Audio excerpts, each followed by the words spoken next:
So shooters and reloaders out there, Fortune Cookie 45LC coming to the hot lead zone. And this, of course, is a Crosman air pistol. Happens to be a 2240 single shot bolt action CO2 pistol. Very popular, made by Crosman. Well, one of the first things we always ask whenever we have a new firearm for review or someone's got a gun at the range, we always ask, is the trigger good?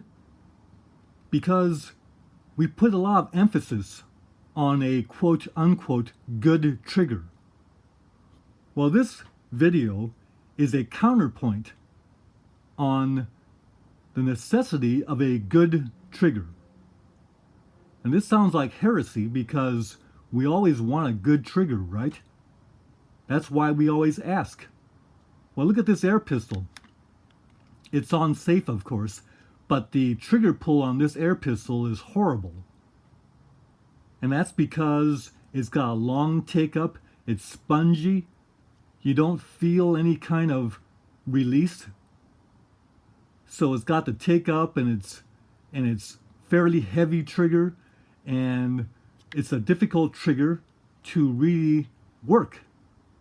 So we would call this a bad trigger because we like triggers that have no creep, no movement, light, and the break where the trigger goes off feels like breaking glass, a glass rod breaking. Very crisp, light, little bit of take-up or none. And ideally there will be very little movement after the trigger breaks also. We call that backlash. If there's none of that, that's even better. That's the kind of trigger that we would say is a good trigger, unquote. Well, let's go ahead and shoot a few shots with this air pistol first before we get into this video.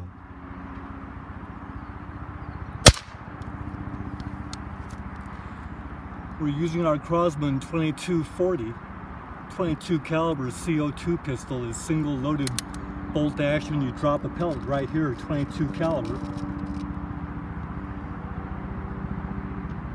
Takes a 12.5 gram CO2 cartridge that you put in nose first, screw this down, and then trigger a couple of shots to get the gun ready to shoot, and then you're ready to go ahead. You got about maybe 60 good shots.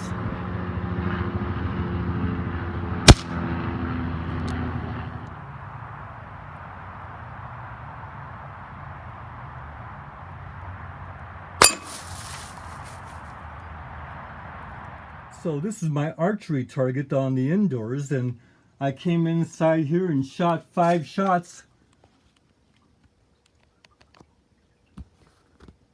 And that's a 5-shot group from 30 feet. Those are actually arrow holes that are coming through from the other side. So that's kind of amazing with that awful trigger.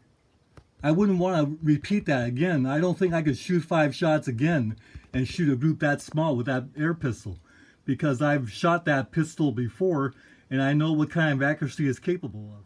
So here's the counterpoint for our necessity of having a good trigger. We want a trigger that's predictable, that we can more or less have go off when we want it to. But that's the problem.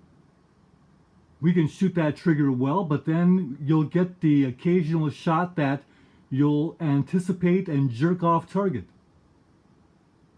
or flinch off target, because you're making the gun go off because you know where it goes off, so you can make it go off. And that's the problem with a predictable trigger, or our so-called good trigger. But now suppose you put into the same shooter's hands a bad trigger. Now, I'm not talking about something ridiculous like a 100-pound trigger, but you have a bad trigger. The trigger is heavy, it's long, it's creepy, unpredictable, this kind of thing. And what happens, the shooter is forced to maintain sight alignment and maintain trigger squeeze and don't know when it's going off, and it creeps and then it goes off, and then the next shot it creeps but then doesn't go off, and you gotta squeeze, and then it goes off and surprises the shooter, and it's a surprise break and this kind of thing. It's a bad trigger. Or it might have a lot of backlash or even a delay like a flintlock, forcing the shooter to follow through, this kind of thing. It's a bad trigger. Now, have you noticed something interesting? And that is, you take a new shooter, or maybe a shooter that's been shooting for a while but's a bad shooter. Doesn't matter what kind of gun you put in their hands, it's got a good trigger, quote unquote, or a bad trigger, quote unquote. They can't shoot any trigger.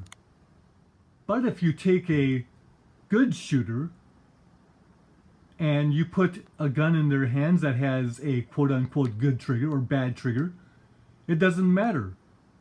They'll shoot anything well. They'll tell you they're shooting a bad trigger on that gun, but when you look at how they shoot it well. So you take a great shooter like Jerry Mikulik, and you look at some of his videos, and he'll shoot a gun that he says, this gun can't have a good trigger. I can't get this trigger to be as good as I want it.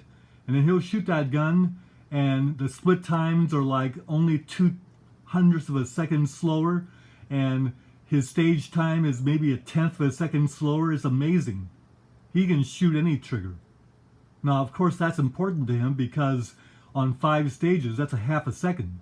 But basically, he can shoot any trigger. Or take another shooter that we all know, and that's Hickok 45. And if you look at some of his videos, he'll even say, this gun doesn't have the best of triggers. But then you look up the hill, and all his targets are down. And to us, it looks like he's shooting that gun as good as any gun. Shooters and reloaders, the very best trigger has not been created. And that's the kind of trigger that would be able to read our mind, so that when the sights line up, our mind says shoot, and the gun shoots instantly, without any delay at all, instantly. Well, with the doubling of computer power every year, that day may be coming, but it's not here yet. And in the meantime, perhaps our best policy is to stop asking about how good a trigger exists on a gun, but rather to develop a better trigger finger on our own, so that we'll have the confidence to handle any trigger we might run into. Bye for now.